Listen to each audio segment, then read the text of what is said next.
नमस्कार, news maker series में आपका स्वागत है। आज के हमारे न्यूज मेकर हैं राजस्थान के कद्दावर कांग्रेस के नेता। जी हाँ, कद्दावर, जैसा कि कांग्रेस पार्टी के लोग कहते आए हैं या कई लोग मानते आए हैं। कद्दावर कांग्रेस नेता सचिन पायलट की।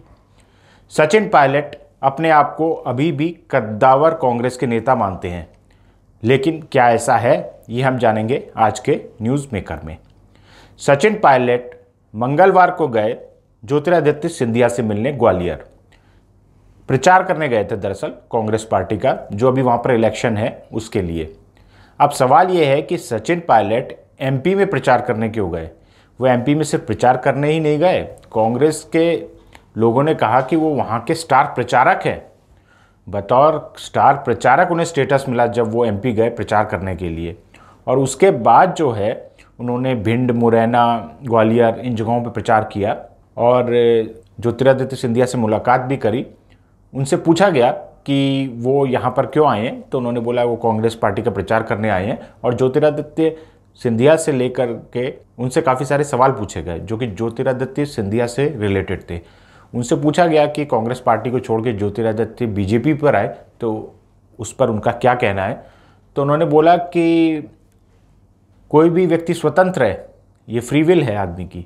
आदमी जो पार्टी चाहे वो ज्वाइन कर सकता है, इसमें कुछ भी गलत नहीं है। क्या सही है क्या गलत है, इसका फैसला जनता करती है। जी हाँ, लोकतंत्र में इसका फैसला जनता करती है, ऐसा उन्होंने ज्योतिरादित्य सिंधिया के बारे में कहा।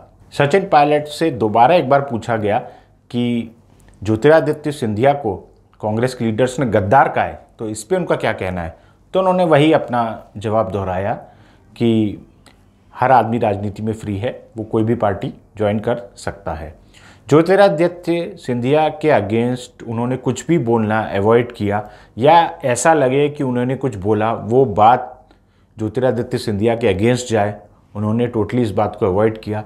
लेकिन जब शिवराज सिंह चौहान के बारे में पूछा गया, जी हाँ, शिवराज सिंह चौहान है जो कि मध्य प्रदेश के सीएम हैं और जिनके सीएम बने रहने को लेकर के अटकलें लग रही थी उपचुनाव से पहले, लेकिन बीजेपी ने ऐसी स्थिति कर दी है कि उपचुनाव का रिजल्ट कुछ भी हो, शिवराज सिंह चौहान तो सीएम बने ही रहेंगे, क्योंकि कांग्रेस को अगर अपना सीएम बनाना है तो 28 की 28 सीटें जीतनी होंगी।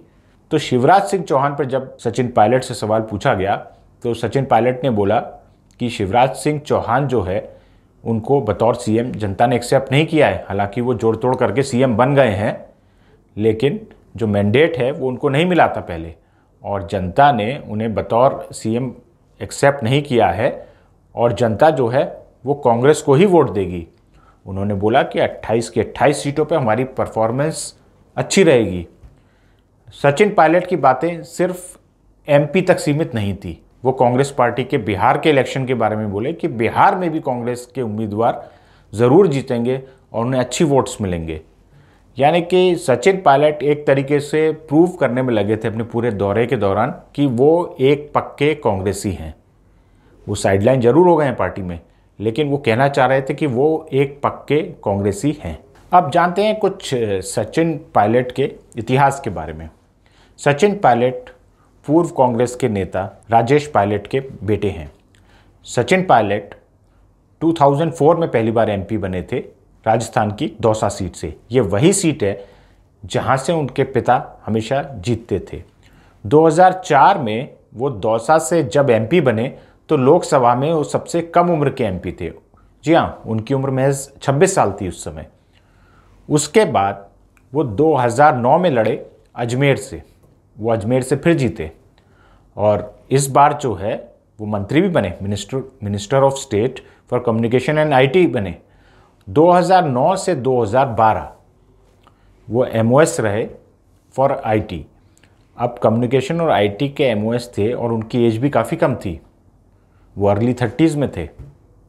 और फिर उसके बाद जो है 2012 से लेकर के 2014 तक वो कैबिनेट रैंक के मंत्री रहे। साल 2012 में सचिन पायलट का प्रमोशन हुआ और वो मिनिस्टर फॉर कॉरपोरेट अफेयर्स बने।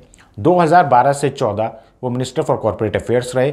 2014 में उन्होंने अजमेर लोकसभा सीट से इलेक्शन लड़ा। अजमेर लोकसभा सीट पर वो इलेक्शन हार गए। जी हाँ, वो जीत नहीं पाए 2014 में। और कांग्रेस की आप सभी लोग जानते हैं 2014 के इलेक्शन में कैसी दुर्गति हुई। कांग्रेस भी जो है पूरे देश भर में हारी और कांग्रेस जो है लोकसभा में कुल 50 सीट के आसपास पे जा कर के टिक गई।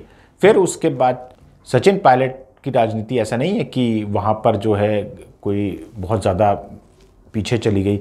सचिन पायलट राजस्थान प्रदेश कांग्रेस कमेटी, राजस्थान एक बहुत बड़ा राज्य है भारत का, राजस्थान प्रदेश कांग्रेस कमेटी के अध्यक्ष बने रहे और वो 2014 से लेके 2020 तक रहे। 2020 में उन्होंने बगावत करी है। जब तक उन्होंने बगावत नहीं की 6 साल तक किसी स्टेट का प्रदेश कांग्रेस कमेटी का चीफ रहना है बहुत बड़ी बात होती है।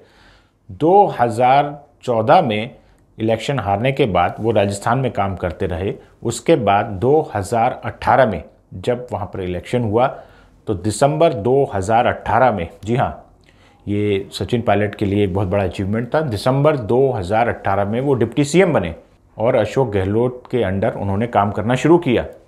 लेकिन जाने क्या हुआ कि कोरोना आया, ज्योतिरादित्य सिंधिया ने बगावत करी। ज्योतिरादित्य सिंधिया जो है वो एमपी कांग्रेस के एक इम्पॉर्टेंट मेंबर होते थे, तो या तो वो उससे प्रेरित हुए या वाकई वो कोई घुटन महसूस कर रहे थे या अशोक गहलोत से उनकी नहीं बन रही थी। अलग अलग लोगों के अलग अलग मत हैं। या वो अति महत्वाकांक्षा के शिकार हो गए और उन्होंने जो है 13 जुलाई 2020 को उनके ऑफिस ने एक स्टेटमेंट जारी किया और उन्होंने कहा कि अशोक गहलोत सरकार अब माइनॉरिटी में है और 19 एमएलए के साथ उन्होंने बगावत कर दी। टोंक से विधायक सचिन पायलट, जी हाँ, उनके समेत 19 एमएलए और उन्होंने बगावत कर दी और इस बगावत का नतीजा उल्टा पड़ा।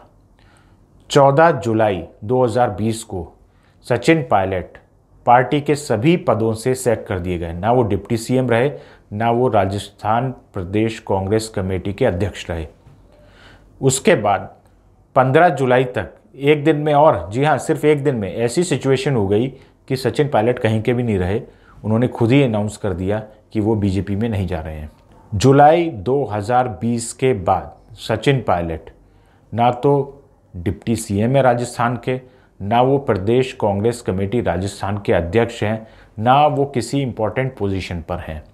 और तो और हाल में जो नगर निगम के चुनाव हुए हैं राजस्थान में, उनमें भी उनका मैनिफेस्टो में कहीं फ़ोटो नहीं था।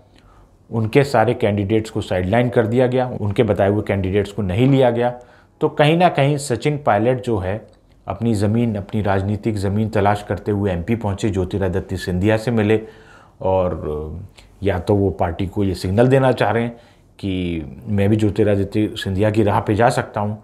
लेकिन पार्टी इस समय बहुत ज़्यादा सचिन पायलट के बारे में कुछ सोच नहीं रही है। सचिन पायलट जिन्होंने 26 साल की उम्र में एमपी बनकर एक शानदार करियर शुरू किया था, वो मिनिस्टर फॉर स्टेट थे। जब हम उनसे दिल्ली में मिले इलेक्ट्रॉनिक्स भवन में, उनसे हमने सीधी बात प्रोग्राम में आज तक के उनसे पूछा कि वो क्या करना चाहते हैं, तो उन्होंने बहुत बड़ी बड़ी बातें करी। लेकिन इतनी महत्वाकांक्षा भी कई बार इंसान को नुकसान पहुंचाती है और वही हुआ है सचिन पायलट के साथ। तो ये थे आज के हमारे news maker Sachin Pilot. News maker series में कल बारी आएगी एक और न्यूज़ मेकर की। तब तक देश और दुनिया की बाकी खबरों के लिए देखते रहिए IANS फीड्स।